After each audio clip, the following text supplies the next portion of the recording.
Deputation ছিল সেটা আমাদের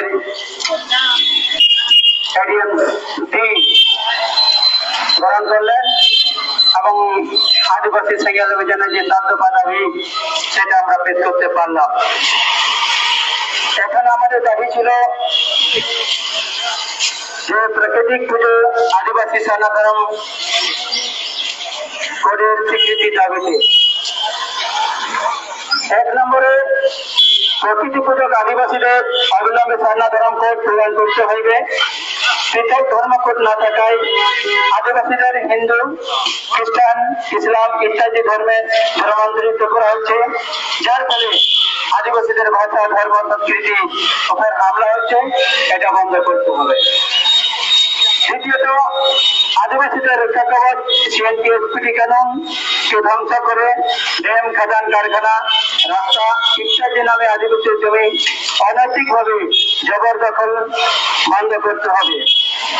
3 নম্বর, ভারতবর্ষ সংবিধান দ্বারা পরিচিত হচ্ছে, কিন্তু আদিবাসী সমাজে এখনো সংবিধান, আইন কানুন এবং গণতন্ত্র লাগু হয়নি, যার ফলে সমাজের ডাইনি প্রথা, অন্ধবিশ্বাস, জরিমানা, বহিষ্কার, খুন, ধর্ষণ ইত্যাদির মতো ঘটনা হওয়া সত্ত্বেও আদিবাসীদের সামাজিক ম্যাটার বলে ছেড়ে দেওয়া হচ্ছে কেন?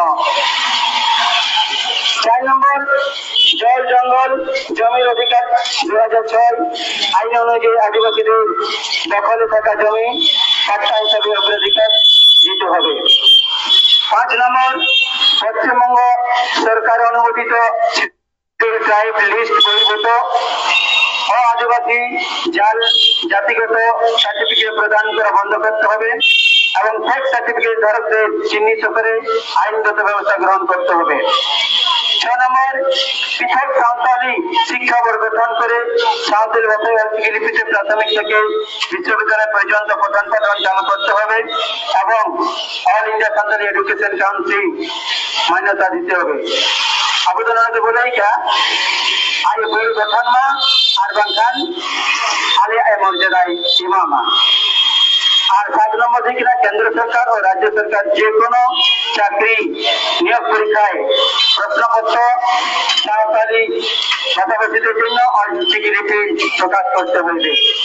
নাথাতে পাবো দাবি থাকে না